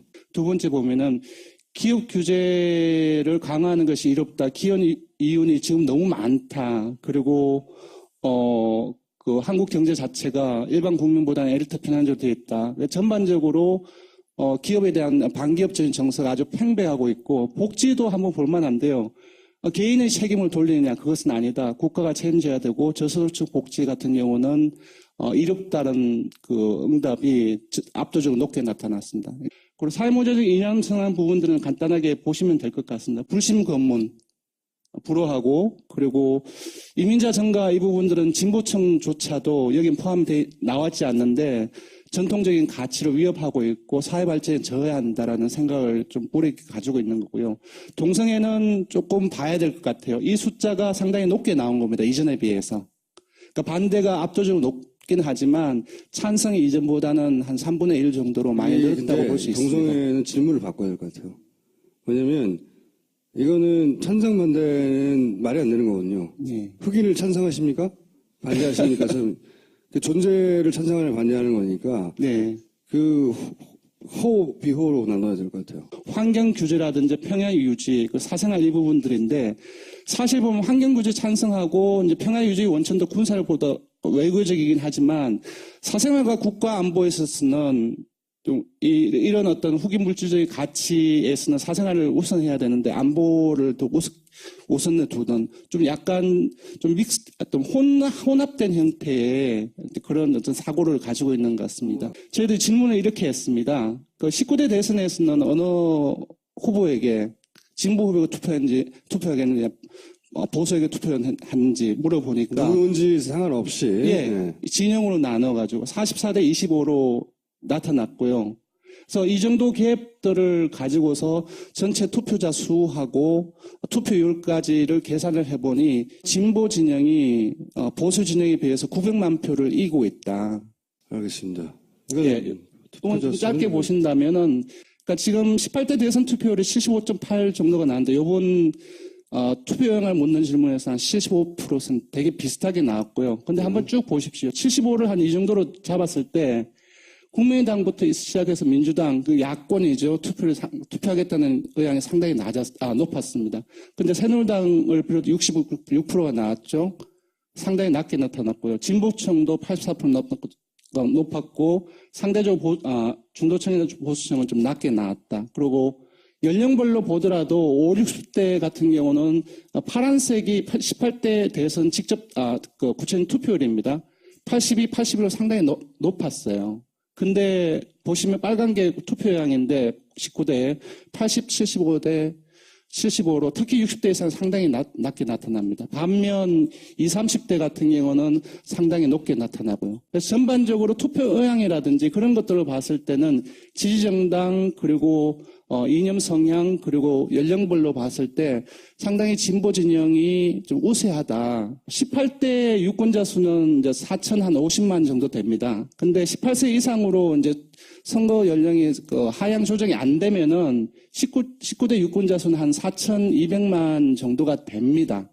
인구 구조가 연령별로 달라졌어요. 5년 전에 비해서. 60대 이상은 18대 때는 21%였는데 무려 24%로 뜁니다. 그러니까 18대 때는 40대가 가장 높았는데 이번 선거에서는 60대가 가장 높아요. 나이 많은 사람이 많아졌다는 거네. 예, 맞습니다. 네. 그래서 아까 앞에서 보셨는데 투표율이 분명히 50대가 이제 낮아지고 이전 저연령층은 높아지잖아요. 근데 그걸 감안을 하더라도 추계를 해보면은 실질적으로 어느 연령층에서 높게 투표에서 많을 것인지를 비교를 해보면은 요 파란 게 18대의 실질적인 투표자 수입니다. 이제 빨간 것이 이제 하향 조정이 안 됐을 때의 추정 투표자 수인데 한번 보십시오. 그러니까 18대에 비해서 5, 60대가 훨씬 더 많습니다. 실제로 투표할 추정되는 인원이. 그 반면에 그 20, 30대 같은 경우는 별 변화가 없어요. 그래서 최종적으로 추계를 해보면은 만약에 선거 연령이 하향 조정이 되지 않는다고 한다면은 기본적으로 이 효과 때문에 투표율이 아까 역전 현상이 나타났음에도 불구하고 기본적으로 60대 이상이 플러스 72만 표 투표수가 그리고 40대가 플러스 5로 해서 기본적으로 더 투표 추계에 따른 투표수에서는 보수 중에 조금 더 유리한 상황에 있다. 17대보다 나이 많은 사람들이 투표를 덜 하겠지만 인구가 네. 늘어나서 맞습니다. 표는 더 많다는 거예요. 이 3%는 상당히 큽니다, 사실. 그러니까 4천만을 기준으로 했을 때 3%는 얼마입니까? 3, 42, 120만이죠. 아까 18세 이상으로 높인다 했을 때 18세가 늘어나는 게 한 64만 명 정도입니다. 무려 2배가 되는 거죠. 그래서 이제 크다는 거죠. 진보 정당들은 이걸 18세까지 하자 그러고 처음에는 바른정당은 여기 자기한테 유리한 줄 알고 네네. 같이 동의했다가 네. 발 뺐죠. 자기들 지지층 기반이 기본적으로 50대니까. 네네. 네. 그래서 새누리당은 해줄 리가 없고 안 된다고 봐야죠. 네. 그래서 문반을 비교를 해보면은 한 9% 차이 나네요. 예, 한 9%포인트가 50대 전반을 봤을 때는 반이 유리합니다. 네. 근데 한번 쪼개보자고요. 55세까지. 54세까지. 54세까지. 그리고 50대 전반 같은 경우는 문이 8%포인트 이기고요. 50대 후반 같은 경우에 조금 더 벌어집니다. 50대 후반부터 급격하게 소위 격차가 벌어지는구나. 50대 전반까지가 87년 60 항쟁을 직접적으로 경험 근거리에 있고요. 그래서 50대 후반 같은 경우는 그런 어떤 경험의 정도, 강도가 좀 약한데요. 제가 봤을 때는 그때의 어떤 경험, 그러한 부분들이 상당히 큰 영향을 미치고 있지 않겠냐라고 생각이 들고, 그래서 결론적으로 50대를 보수로 볼 수 없고 나눠서 봐야 되고 54세로 나눠야 된다. 예, 그리고 이제 진보 진영 같은 경우 50대 전반을 반드시 잡아야 되고 50대 후반까지 확보를 해야 되는 그런 부분들이 있는 거고요. 보통 60대 이상은 완전히 보수적이라고 하는데요.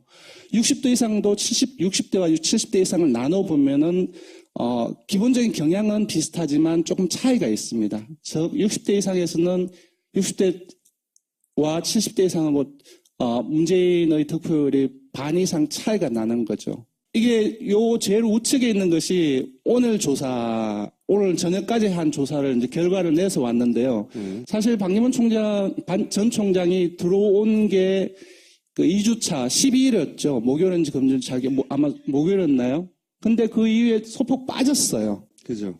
예, 빠졌습니다. 컨벤션 효과가 없다는 거네요. 그러니까 그렇습니다. 반짝하다가 없어져 버리는 거죠. 예, 반면 문재인 전 대표 같은 경우는 계속 그 설 이후에 계속 상승세를 지금 보이고 있습니다. 내일 발표되는 숫자인데요. 28%까지 올랐고요. 저희 리얼미터 기준으로 해서 조사일의 최고치입니다.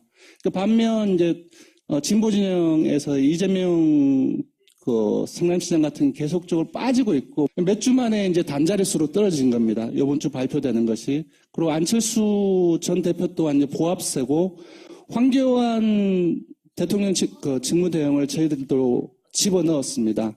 근데 안희정 그 충남지사하고 박원순 서울시장보다는 4%긴 하지만 이제 소수점 한 자리에서 조금 높습니다. 네. 어쩌다 이렇게 돼버렸어. 맞습니다. 네.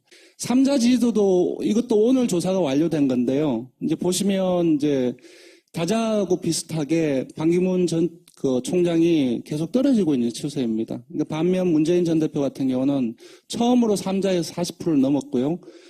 안철수 전 대표 또한 이제 반기문 그 전 총장하고 떨어진 낙폭은 반기문 전 총장이 떨어진 낙폭이 좀 적었지만 그 안철수 전 대표 같은 거는 좀 많이 떨어졌습니다. 제가 궁금한 거는 반기문 총장과 안철수 전 대표가 네네. 단일 후보가 됐어요. 어떤 방식으로든. 다음 장으로 나옵니다. 아, 그래요? 예. 네. 일단은 이걸 반을 축으로 보고 문의를 먼저 한번 보자고요. 물론 반은 일단 보수 진영이고 그럼 문의 같은 경우는 진보 진영입니다. 여기서 색깔이 좀 바뀌어 파란색이 들어가 있죠.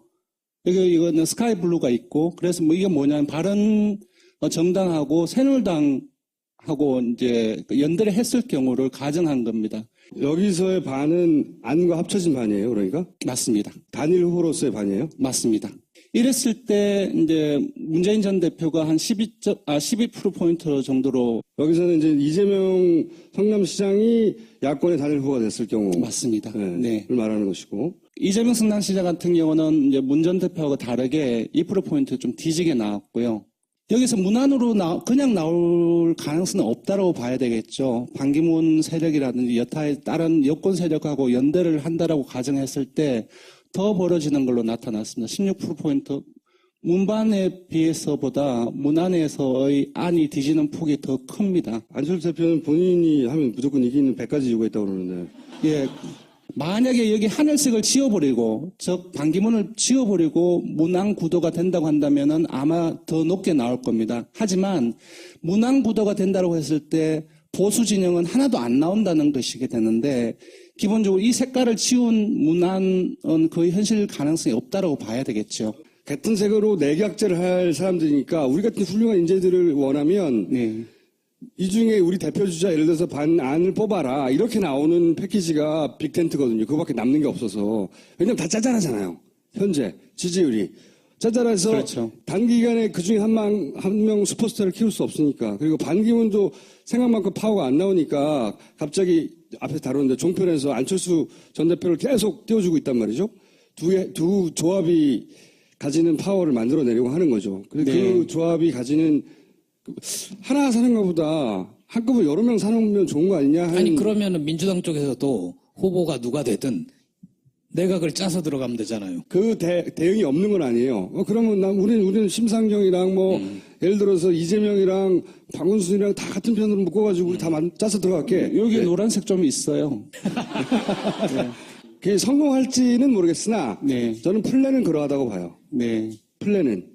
그러니까 꼭 문재인이어서가 아니라 이 자리에 만약에 마침 이재명 시장이 1등 지지율을 하고 있었으면 이렇게 나왔을 거예요, 비슷하게. 맞습니다. 작더라도. 예. 네네. 그러니까 정권 교체를 가장 할 법한 사람한테 표를 몰아주는 심리가 점점 만들어지고 있는 거잖아요. 그러니까 유권자 지형, 그러니까 유권자들의 인식 이 자체가 프레임 수준에서 바뀌었기 때문에 이런 경향성은 앞으로도 더 강화될 가능성이 되게 높습니다. 반 플러스 안. 안의 역할은 진보 진영에서 표를 뺏어오는 사람, 반의 역할은 그 보수 진영에서 표를 긁어오는 사람, 이 둘의 조합을 산술적으로 생각할 수밖에 없어요. 누구든 간에. 근데 어떻게 대통령을 2명 낼 수 없으니까 당연히 총리, 대통령 이런 구도로 갑자기 어느 순간 손 딱 붙잡고 들고서 둘이서 나올 가능성이 매우 높다. 근데 그렇게까지 가기 전에 자기들 지지율이나 자기가 주도하고 싶어서 지금 서로 헤어진 척 하는 거예요. 호남의 정서라는 것은 기본적으로 야권연대, 정권교체의 정서가 너무나 강합니다. 하기 때문에 그런 것들을 뿌리치고 이제 안철수 전 대표가 그러한 어떤 다양한 방식의 그쪽에 뛰어들기는 상당히 힘들지 않을까. 뭐 하여튼 그림은 여권의 기획자들은 그림을 그렇게 그린다. 황교안이 변수다. 유일하게 제가 보기엔 황교안 전 지금 대행이 출마할 가능성이 높다고 봐요. 그러면 저는 그렇게 생각해요. 그리고 나서 이제 이 사람이 반이나 안에 표를 몰아주는 걸로 나중에 그런 계획을 짤 수 있는데 근데 황교안 직무대행이 포기할까? 그 얘기는 좀 나중에 해요. 네. 너무 앞서갔나? 네. 오늘 여기까지 하겠습니다. 감사합니다. 수가 하던 그런 엄청난 일정을 진행하다 보면 실수가 나와요. 웃으면 돼. 이 뒤에서 볼게요, 또. 예를 들어서 이런 거. 박명록 쓰는데 이게 출력해서 줬단 말이야. 이게 기본적으로 고위 관료들이 원래 이렇게 하거든요. 비서진들이 뭐든지 착착 준비해준단 말이야. 이거 보고 쓴 거야. 하던 대로 한 거야, 그냥. 근데 이게 잡힌 거지? 그러고 나서 이런 것도 그렇고. 응? 이걸 보고 누가 감동하겠어요? 응? 이런 일정을 잡았다는 건 너무 웃기고. 응? 이게 욕먹게 돼 있단 말이에요. 방역복 안 입었으니까. 이거 나가면 욕먹겠다. 딱 감각이 있어야 되는데, 정부적 감각이. 그런 것도 없고. 그리고 턱받이. 이제 이걸 보자마자 사람들이 웃긴데 실제로는 수녀님이 준 게 맞아요. 전 풀 영상을 보면 스브스 영상을 한번 보시면 분명히 옆에서 준 게 맞아요.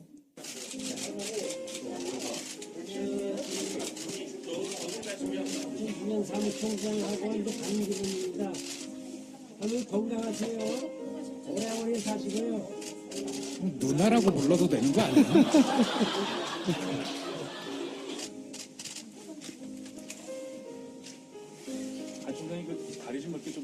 여기서 함정은 두 번의 차이, 나이 차이가 그렇게 크지 않다는 겁니다.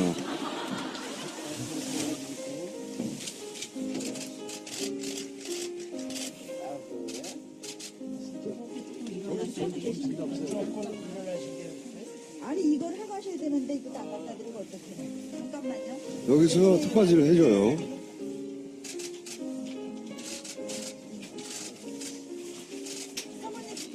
잘 잡수세요. 죽여 죽. 이렇게 떨어져.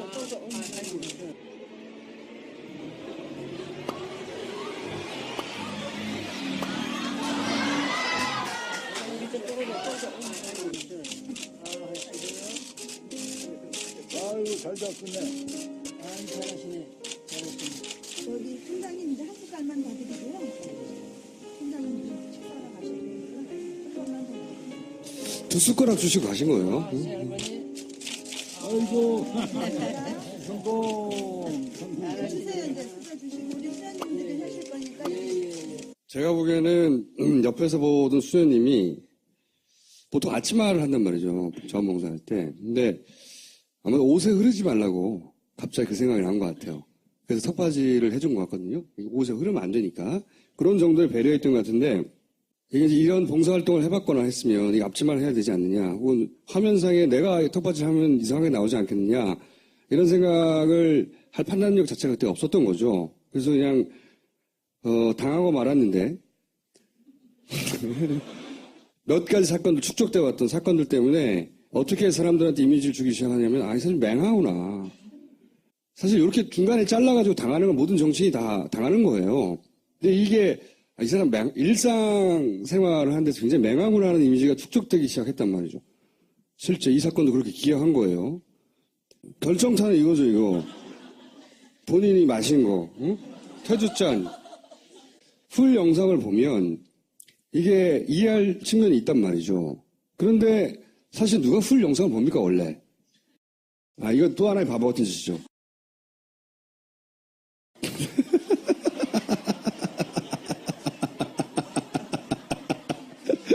아니, 이걸 왜 여기 위에 올리냐고. 봉문 위에 올리니까 보다가 이제 그 부인이 내리는 거죠. 굉장히 웃긴 장면이었어요, 사실은.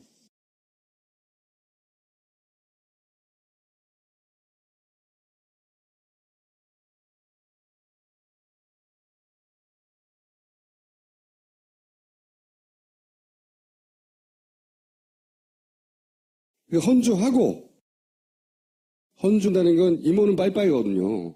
장시호가 얻게 된 이득이 뭐냐? 이모가 사라지면. 본인만이 알고 있었던 아마도 그 자금의 관리를 이제 자신이 할 수 있게 된다라는 계산이 서지 않았을까 하는 추정을 하는 거죠. 그렇지 않고 이렇게 좋아할 일은 없잖아요. 자기도 모르는 사이에 나오는 미소라고 봐요. 저는 이게 이모 안녕. 저게 이모를 보는 표정은 아니고 물론 아닌데 검사들을 보면서 네, 그런 표정은 아닌데 법정에서 웃는 게 쉽지 않아요. 이런 중요한 재판에서 본인은 어느 정도 안전이 확보됐고 그리고 뭐 살아도 짧게 산다거나 몇 년이 아니라 몇 개월 혹은 뭐 집행유예도 가능하죠. 우리나라에는 플립 바겐이라는 제도가 공식적으로는 없지만 실제로는 검찰 조사 과정에서 적극적으로 협조하면 가볍게 하거든요. 저는 저 표정에서 저를 믿으세요 이런 표정으로 읽었어요. 제가 보내드릴게요. 근데 그 뒤에 남는 것은 자신의 이권이라고 생각하는 거고 그 이권이 있으면 이모도 조카도 그동안의 관계도 혹은 그 이상 친인척의 관계나 그동안 충성했던 자기들이 수족을 부렸던 사람들의 관계도 일거에 제거해 버릴 수도 있는 이 집안의 유지되어 온 수십 년간 이 비밀을 유지한다는 게 굉장히 어려운 일이란 말이죠. 이게 상징하는 장면이라고 저는 봅니다. 그 집안의 특징을. 개인적인 추정이요. 네. 그런데 그럼 과연 장시호 씨가 이렇게 해서 남은 재산의 주인이 될 수 있을 것인가? 저는 굉장히 어려울 거라고 봅니다. 왜? 정권이 교체될 거니까. 그러면 제가 보기에는 이 재산은 다 모조리 몰수하고 환수할 때까지 새로운 특검을 출범시켜야 된다고 보거든요. 예. 그렇기 때문에 잘못 생각하고 있다. 반기문 선생 지난 1신, 5일신이라고 해서 매일매일 새롭다. 5일신 선생이라고 제가 그랬는데 매일 새로운 사고를 치고 있어요. 그래서 제가 보고 이 양반은 5일신 선생이구나. 이름을 지었는데 간단하게 굉장히 많은데 이게 첫 번째로 걸린 거잖아요. 10,000원 2개 넣는 거. 근데 여기서부터 대응을 잘못했어요. 이게 해프닝으로 끝날 수 있었거든요. 그냥 익숙하지 않아서 실수했다. 허허허 하면 끝나는 거예요. 그죠? 근데 제가 이때 현장에 있었던 사람들한테 자세히 얘기를 들어보니까 어떻게 해서 이런 일이 벌어졌냐면 처음 2사람 표를 끊어야 되는데 그런데 처음에 10,000원씩 넣으려고 했는데 잘 안 들어갔대요. 그저 옆에 있던 사람이 2를 누른 거예요. 나 2사람이니까 일단 2를 누르시고 2를 누르니까 2만을 누른 거예요. 근데 이제 워낙 갑자기 내리자마자 수많은 사람이 쳐다보고 막 기자들 난리치고 시끄럽고 찍어대고 그러면 그리고 처음 보는 기계잖아요. 자기가 안 해봤을 거 아니야. 당황해서 그럴 수도 있어요. 근데 여기서 실수했다고 하면 되는데 해외와 시스템이 다르다. 이런 식의 답변을 했단 말이죠. 같은 답변이죠. 그러니까 말도 안 되는 해명인데 그리고 거기서 해봤겠어요? 거기도 안 해봤지, 안 당연히. 해봤지. 예. 유엔 사무총장이나 하신 분이 이런 단순한 일도 못한다고 하는 것에 대해서 그냥 그 인간적인 실수로 치고 넘어가면 웃고 넘어갈 일을 이걸 정색을 하고 그것은 시스템이 달라서 그렇습니다. 유엔 사무총장이 그런 걸 모를 리가 있습니까? 라고 답변하는 순간 스스로 수렁에 빠지기 시작한 거예요. 진짜 저는 그 대응에서부터 꼬였다고 생각해요. 이때 웃었으면 돼요. 씩 웃으면서 제가 바보 같죠? 그러면 호감도 상승하는 겁니다. 대중정치인으로는. 그러니까 총수가 보통 약간이라도 애정이 있으면 바보 이러고 끝나는데 지금 막 그랬잖아. 아니 저는 이 대응을 보자마자 이 양반 어렵겠다 생각 싶었어요. 그걸 누가 믿습니까? 그런 바보 같은 해명을 이런 초인적인 일정을 잡는 거는 이해가 가요. 여기저기 막 등장하잖아. 이해가 가는데 그러다 보면 실수를 하게 되거든요. 이건 문재인이 하던 김무성이 하던 안철수 그럴 것 같죠. 그렇죠. 정당에서 그럼 당신이 그러면 대통령 뭐 거저 먹으려고 그러는 거야? 라고 기성 정치인들은 바라볼 수밖에 없는 멘트를 막 하는 거예요. 이게 준비가 안 된 거예요. 자기의 정치적 가치도 완전히 떨어뜨린 발언이고 정치적으로는 이런 걸 보거든요. 반기문이 아닌 사람이 이런 얘기 하시면 지랄하고 있네 이런 소리예요. 우리 현재 정치 지형이 보수 진영에서 이 사람을 단절히 필요로 해서 말하지 않고 있을 뿐이지 실제 이런 소리를 다른 사람이 했으면 이게 무슨 소리 하는 거야. 사무실 직원해야지 이렇게 할 소리를 막 자기 고충이라고 앓는 소리를 한 거예요. 박지원 대표가 우리랑 점점 멀어지고 있다는 게 저 멘트 뒤에 아니에요? 응? 그건 모르겠어요. 모르겠는데 정치를 할 준비가 전혀 안 됐어요. 이분은. 그런데 그게 불과 4, 5일 만에 뽀록 나는 거 쉽지 않은 거죠. 그것도. 한편으로 참 어리숙하고 순진한 양반이라는 생각도 들고 이 양반이 앞으로 받을 상처가 적지 않을 것이다. 그 예를 들어서 이런 거 사람 사는 사회라고 썼단 말이에요. 봉화에 가서 뭐라고 쓰는지 모두가 쳐다보고 있을 때 사람 사는 세상인데 잘 모를 수도 있어요. 있는데 요때는 준비가 가야 되잖아요. 요 멘트를 누군가가 고쳐줬어야 되거든요. 이건 두고두고 욕먹게 돼 있거든요. 준비가 안 됐어요. 이분은 전혀. 근데 이 사람이 필요하니까 써먹겠다라고 생각하는 이 보수 진영에서도 실망이 굉장히 클 거예요. 이 정도라고 하면. 우리가 계획에 맞는 건가? 적당한 사람인가? 쉽지 않다. 이번에서는 이 분이 갈 길이. 자, 이런 얘기를 했죠. 네. 자, 노스트라다문에는 간단하게 그러면 이분이 대선 출마 어쩌고저쩌고. 자극받으셨나? 네. 이분도 참네. 이런 거는 본격적으로 나서면 우리가 추호 선생 다루기를 하고, 이번 주부터 노스트라다문을 다시 시작합니다. 뭐냐? 누가 손잡나? 이분 결국 손을 잡아야 혼자는 못하겠어요. 보니까. 안 되겠어. 요 상태로 한 2, 3주 지나면 지지율 10%대 한 중반까지 떨어질 거라고 봐요. 계속해서 지금도 떨어지고 있어요. 조금씩. 떨어질 거라고 보고 그 전에 이 쇼부를 봐야지. 안 그러면 이 양반의 정치적 가치는 사라지기 십상이다. 그러니까 반기문 혼자 맞상대가 안 되는구나. 이 보수 진영에서 깨달았어요. 그래서 안철수 대표를 요즘 한참 띄워주고 있어요. 종편에서 갑자기 한참 믿고 있다가 한 지난주부터 펌프질 막 하고 있거든요. 오랜만에 몽고 간만에 이제 반기문 총장 스토킹을 했대요.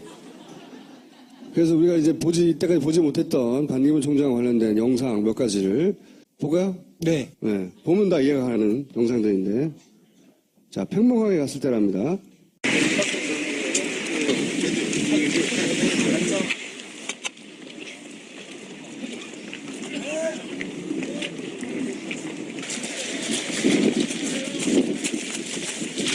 엄마 어디 있어요? 오시라고 그러세요. 오시고 먼저 오시고 아니 오시고 말씀하세요. 총장님 가운데 쪽으로 딱 가운데로 오시죠. 여기는 엄마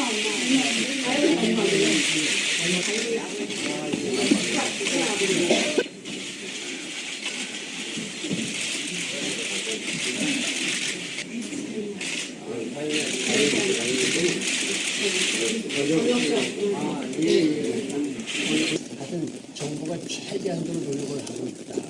그건 정부를 믿으셔도 된다 이렇게 생각합니다. 저희가 마음이 아프듯이 알겠습니다. 마음이 아프니까 그래서 같이 일을 해주세요. 한 주 쉬는 동안 사건이 많았어요. 네, 몇 가지 간단하게 상징적인 장면을 정리하자면 저희가 굉장히 상징적인 장면이라고 보는데 이게 뭐냐면 이재용 부회장이 구속 적부심 들어가려니까 엄마 부대가 왔어요. 엄마 부대가.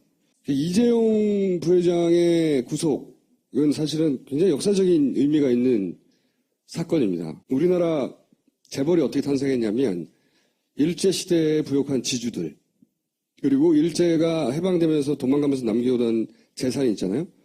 그거를 이제 이승만하고 미 정권이 미 분정이 이게 이제 수탈한 거기 때문에 백성들, 국민들한테 돌려주거나 국가에 기속시켰어야 되는 건데 이거를 당시에 사업가들한테 나눠줍니다.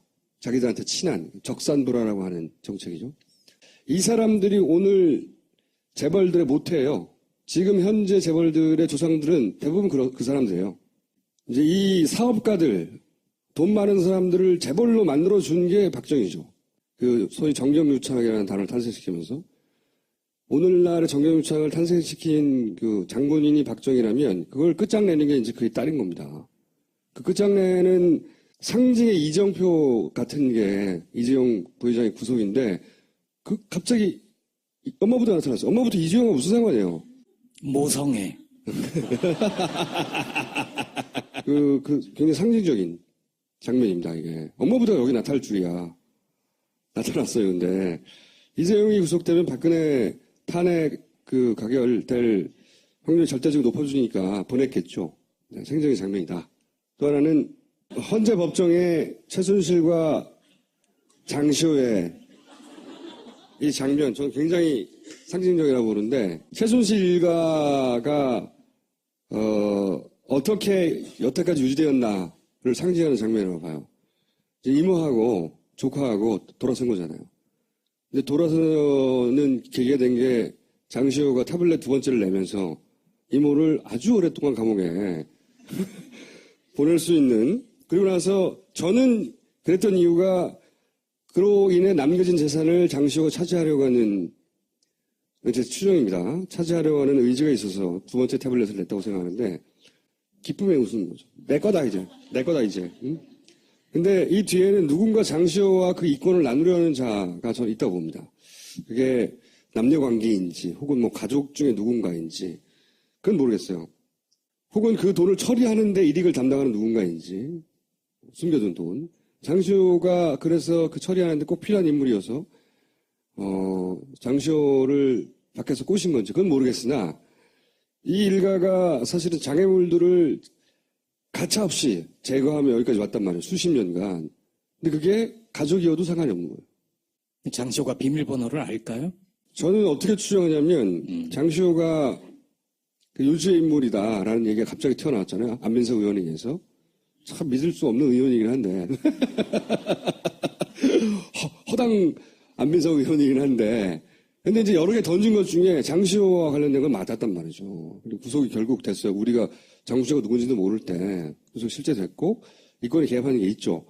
근데 그 전에 장시호가 브레인이다 뭐 이런 얘기를 그 집안의 브레인이다 그런 역할을 실제 30대고요. 최순실은 60대인데 엄마 세대 그 다음 세대 첫 번째 주자죠. 장시호가 말하자면 그 집안의 다음 세대와 같은.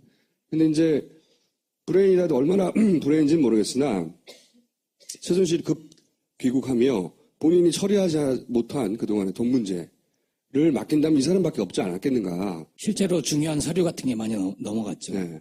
태블릿들도 넘어갔고 그 외에 뭐가 넘어간지는 모르겠으나 믿고 맡긴 거죠. 그러니까 돈 처리도 저는 맡겼을 거라고 추정하는 것이고 근데 여기서 이제 태블릿을 던지하고 절하고 앞에 헌주했다 이거죠. 정상 흔한 재래 방식대로 헌주하고 나서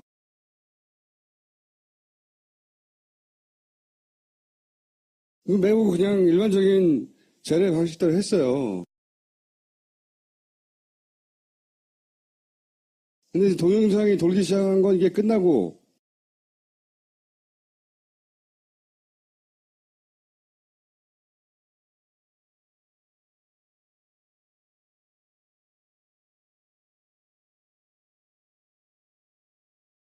요것만 돌았던 거죠. 요것만 돌았던 건데 억울하네요. 억울한 면이 있는 거예요. 분명히. 요즘에서 진짜 문제는 이거죠. 왜 안 붙지? 뭐 찍찍이냐 이렇게 붙게. 이렇게 요 장면이 드러내는 거는 사실은 본인의 힘으로 일상적인 그 행사들 같은 걸 별로 해본 적이 없는 사람인 거죠. 생각해 보시면 당연한 게 오랫동안 공직 생활을 했고 오랫동안 차관 그리고 장관 그리고 유엔 총장까지 최근 10년간을 했으면 최근 20, 30년은 밑에서 누가 이런 걸 다 해주거든요. 일상적인 거. 오늘 파파이스 보고 방송 나오고 싶겠네요. 반기문 총장. 근데 문제는 뭐냐면 초반부터 그러니까 대응하는 방식들 소위 이제 그게 보좌진인지 캠프인지 뭐 측근이 누군지 모르겠어요. 근데 이런 일이 있을 때마다 대응하는 방식을 보면 아주 굉장히 아마추어다. 이런 행보를 하면 할수록 이제 마이너스예요. 이미 충분히 쌓였어. 초반에 어떤 사람인가 하고 모두가 관심을 가지고 지켜볼 때 똥볼을 많이 찾고 근데 그 똥볼이 자기들 때문에 스스로 대처를 잘못해서 일어나는 거거든요. 그러니까 이런 일도 아무리 해명하려 해도 안 되는 거예요. 더 이상은. 근데 진짜 정치적으로 준비가 안 됐다고 하는 게 드러난 건 사실 그 치맥 간담회 오프터 레코드로 기자들끼리 치맥 간담회를 했대요. 그때 이제 나름대로 속내를 얘기했는데 거기 보면 굉장히 중요한 멘트들이 많이 나옵니다. 본인이 당이 없어서 돈 문제가 힘들다. 자기는 이때까지 고용인이지 고용주가 된 적이 없는데 정부 유엔에서 봉급받았다. 근데 이제는 내가 다 해야 한다. 사무실 2개, 자동차 2대, 운전사 비서 다 나의 개인 돈으로 내야 된다. 당연한 거 아니에요? 이게 고충일 수 있나요? 정당이 은행이에요. 그러니까 그냥 지역에 국회의원 한 자리를 나가려고 해도 이것보다 훨씬 더 많은 비용을 써야 되는 거예요. 근데 이 사람은 자기 돈을 쓰면서 자기가 실제로 고용주가 되어서 일을 해본 적이 평생 한 번도 없는 사람인 거예요. 그러니까 이번에도 아마도 이런 일이 없으면 누군가가 모셔와서 이렇게 했을 텐데 갑자기 자기가 돈을 쓰게 되니까 이게 버겁다. 이거는 개인적으로는 버거울 수 있어요. 근데 정치인으로서는 이런 얘기 하면 안 되는 거거든요. 내가 내 돈으로 내가 대통령이 되기 위해서 준비를 한다. 너무 당연한 거로 이거 돈이 너무 힘들어. 근데 평생을 저렇게 산 분이 다르게 살 수 있을까요?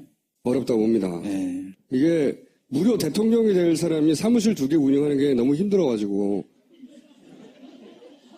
그러니까 나는 과장, 국장, 차관보, 장관 될 때까지 가방만 들고 몸만 움직이면 됐다. 이런 멘트도 하면 안 되는 거예요. 본인이 한 얘기입니다. 사무실까지 내가 전부 내야 한다. 당연하지. 그럼 누가 내줘? 이 세상에. 세상에 사무실 대신 내준 사람 있습니까? 너무 당연한 건데 평탄하게 조직적으로 살았다. 그래서 이제 당에 들어가야 된다는 고민을 토로하는 것. 한편으로는 굉장히 진솔하고 솔직하다고 할 수 있죠. 바보 같고. 근데 이런 얘기는 기성 정치인들이 보자면 너무 가소로운 거예요. 그러니까 정당 들어가면 돈도 주고 조직도 주고 비서도 해주고 가방 들어주는 사람도 있고